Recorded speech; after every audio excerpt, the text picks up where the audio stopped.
level when you're walking. Shoulders. Like level from his, like from here. Like when it comes. You want to be like a straight line between you and him. No, from her ears. From his shoulder, like from his withers. Sorry. And just stay solid. And then go back in and ask for more. And he'll get it. You'll need to work on that a lot. That'll be something you can just walk him around and just pull his head down. Walk him, pull his head down. And he'll get so he just keeps it. And you don't want to hold it down. See, like I put it where I wanted it, and then I've got my hand loose here. And I'm not holding him down with the chain. Because if you just hold him down with the chain, he won't do it on his own. And he'll get dull off the chain, and he'll look bad. It'll look bad because your hand's down here holding him down. And now I'm going to ask him for more. And just a little, and that's fine. I let him out. He doesn't know what he's doing. So, you put it back down. That was good. That was real good. Like balance. If I was on him, on some of those spur horses, I can make him nod like this with my feet, just sitting on him without doing anything with the reins. I thought you didn't use reins though. You don't. That's why I said I can just use my feet to make him do that. And then I can make him go like this too.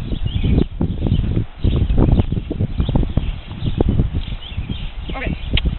So I'll show you the setup. And see, he didn't really want to walk off with me, so I just stayed in solid like I did when I pulled his head down until he's walking where I want it. Because you want him to walk right up with you so that his throat latch is about where your shoulder's at. And you want to pull his head down while you're walking forward too. But make sure you're not pulling towards you because you want to keep his head straight.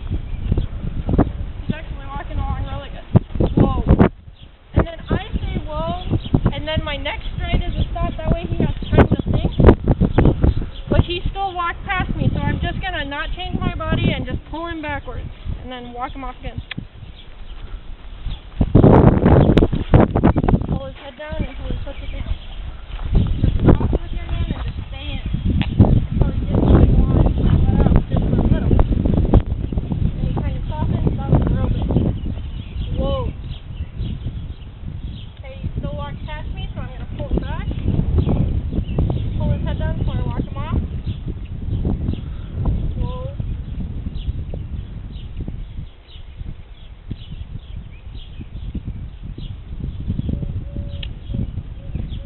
One cluck to walk off, and then I do a couple clucks to trot off.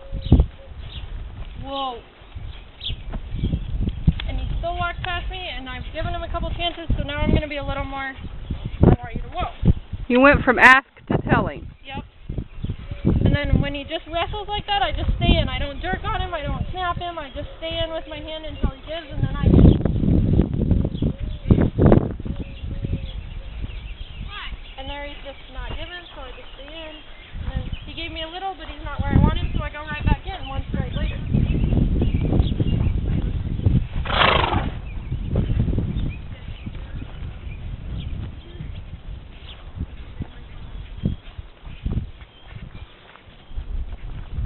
And there he's kind of bracing to get into it. There, that was good.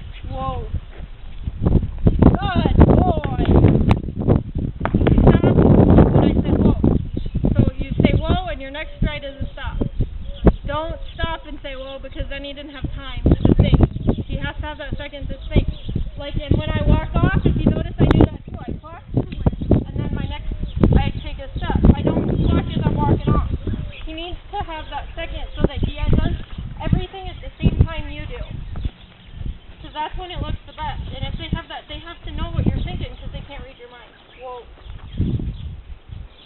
That was better. So now I'm going to work a little on my setup. I'm going to focus just on that back foot right now. Just stay solid until he moves the foot I want. And now I can't really move it, so I'm going to walk him forward. And I don't care that he moved his other feet, but I let out as soon as he moves the foot I want. Whoa. He's rolling a lot better now. These are nice. He lined his front on his own. Yeah, I noticed that. This is the second time he's done that. Whoa. Ooh. See, and that's pretty good, and I'm not going to mess with his front because he's almost complete.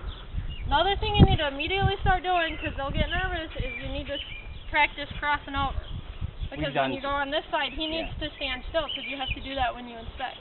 Yeah, me and Mom have practiced that both times. And then your foot fall when you go to step across is one step open, like open and out, and then cross in front of yourself. Don't cross behind yourself.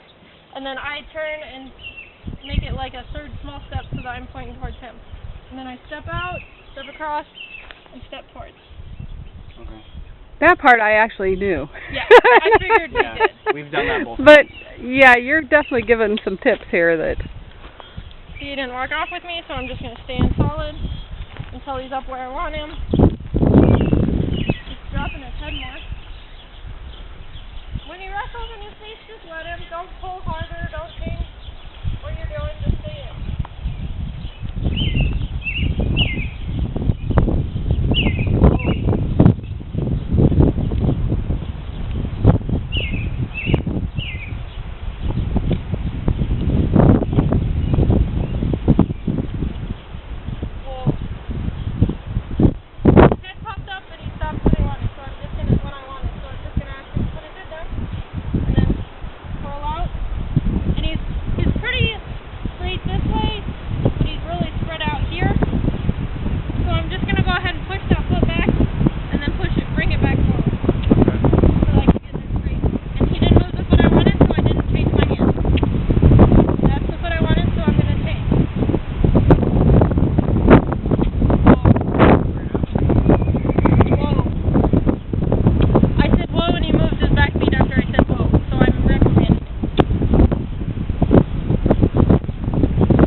He can't cock his foot. You know what I mean when I say that? He can't go like this.